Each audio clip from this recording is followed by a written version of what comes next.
glavna želja je, da bo po predpisih, da bo po pravilih, da bo tako, kot se spodobi, da bo tako, kot je napisano, obožujete droben tisk, sovražite nered, držite se navodil kopijan splota in kot sem že rekel, v službah prepoznamo vas po tem, da zelo radi rečete, kje to piše, kje je to opisano in tako naprej.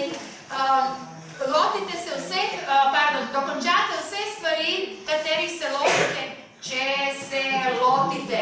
A me slišite? Oni rumeni veliko stvari začnejo, pa ne dokončajo, vi dokončate vse, česar se lotite, če se lotite.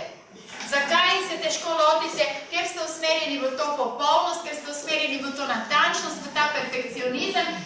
Natančnost in perfekcionizem je sicer krasen, če ne gre v skrajnost. Če gre v skrajnost, lahko postane moteč, lahko postane nevarnost. Ker greste lahko tako zelo v skrajnosti. Torej, vi ste tisti, ki imate da vidite vzrok problema in to je zelo dragoceno.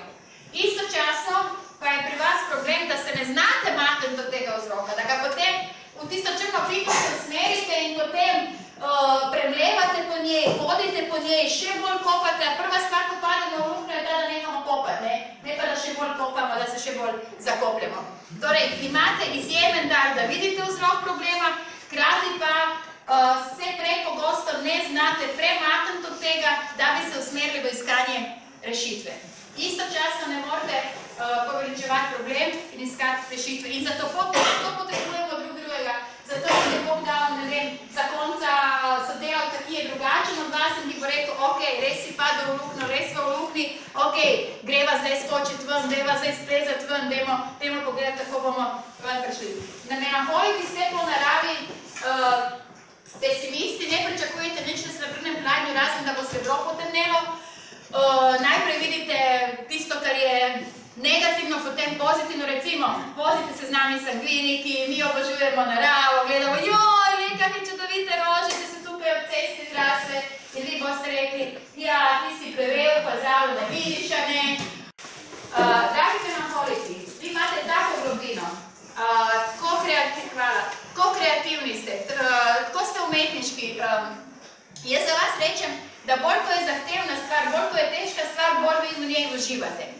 Fizika, kemija, matematika, umetnost, glasba, sodobna tehnika. Vi ste tisti, ki najbolj zakomplicirane tehnične stvari razstavite, obožujete te tehnične napravice. Če imate uro, so to verjetno ura, ki je kvalitetna, ki je draga, ki kaže 3 različne časovne pasove v svetu. Vi ste tisti, ki razmišljate, nisem tako bogat, da kupujem poceni. Vi ste tisti, ki kupuje kvaliteto in ne kvantiteto. Vi ste tisti, ki ne kupujejo v Kiku, v Tenju, v Mani in tako naprej, ampak tudi če prijemate socialno podporo, boste šli kupovati v Lisu oziroma tam, kjer so kvalitetne stvari. Da vidim, sem prav povedala, tisti, ki živite z melanholiki. Mi imamo različne želje in potrebe, a to ste tudi že ugotovili. Kaj prevladuje pri večini ljudi, želje ali potrebe? Vidite, tudi tukaj nimate enotno mnenje. Tisti, ki zagovarjate potrebe, ali ste kdaj kupili nekaj, kar ne potrebujete? Zakaj pa? Ker ste si želeli. Pri večini ljudi prevladuje želja. Razen mogoče pri izrazitih melanholiki. Oni imajo to zelo načrtno, zelo vedo, oni bodo splanirali, bodo varčevali in bodo kupili tisto, kar potrebujejo, poiskali bodo vse možne popuste, pogajali se bodo za ceno, ne bodo kar kupovali nekaj, kar ne rabijo. Oni so tisti, ki zbirajo kupončke, unovčijo kupončke za popuste. Saj mi rumeni jih tudi zbiramo, sami pozabimo pol unovčke. Melanholiki so ziheraši, razumete besedo ziheraš? Rezervni načrt za rezervni načrt. Vi se ne boste lotili stvari, če nimate rezervnih načrtov. Vsi ostali se lotili, pa bomo že sproti potem reševali. In melanholiki, dejte se lotiti stvari, ker če bi se vi lotili, ne bo treba nakšo šmariti na pol delač, a ne? Kaj še pomembno?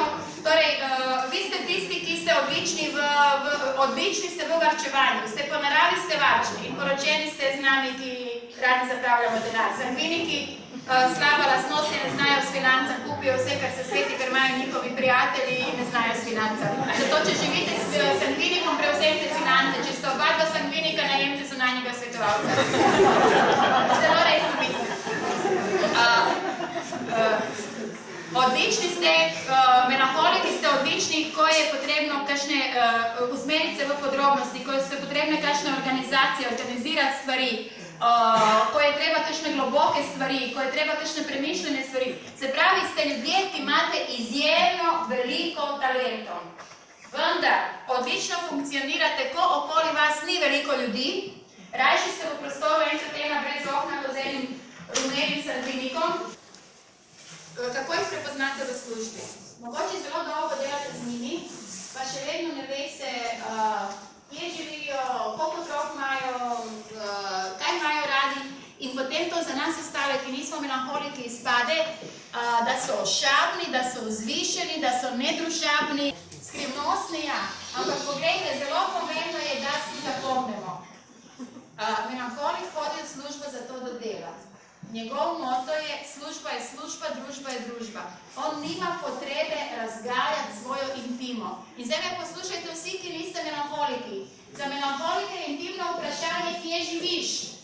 Bog ne daj, da jih vprašate, koliko imajo plačo, ali pa kako so se spoznali s svojim zakoncem, ali pa kje so kupili nekaj.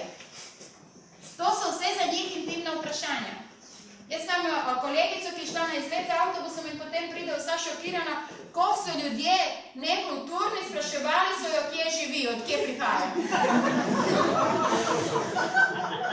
Torej, v službi je zelo pomembno, da se naučite sprejeti ljudi, ki nimajo potrebe z vami deliti vaše osebne podatke.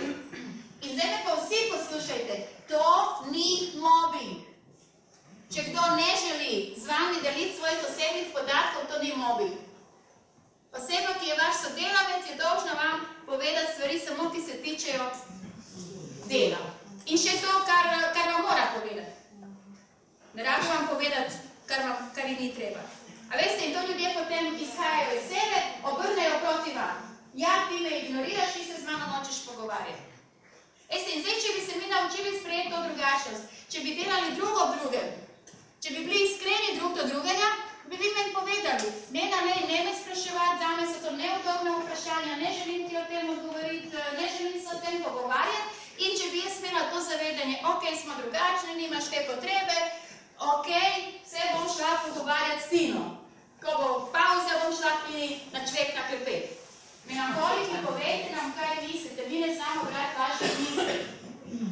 In že smo pri tem, torej, a ste videli koliko dragocenosti, kako dragoceni ste melanholiki? A ste vi videli ostali, ki niste melanholiki, kako dragoceni so naši melanholiki? Natančni, skrbni, ljubeči, varčni, usmerjeni, oziroma vidijo vzrok problema, so zelo kreativni, sem razlika med njihovo kreativnostjo pa kreativnostjo sangvinikovi v tem, da se oni lotijo ene stvari in to potem izpilijo v nulo in postanejo strokovnjak v tem. Slabe lastnosti. Ne jim zastavljati 7 vprašanj naenkrat, kot to imamo navado rumeni pa rdeči. Kaj se je zgodilo v službi, ti je bil kaj naredil, kaj ste pa imeli za malce, s tom sem pa prišel domov in potem moja čerka reče, in na kaj naj ti zdaj odgovori? To je tam na sve. In ko postaviš vprašanje, je spol tiho. Hvala, Tina. Ja, torej prvo postavimo eno vprašanje in potem minuto tiho. Čakaš.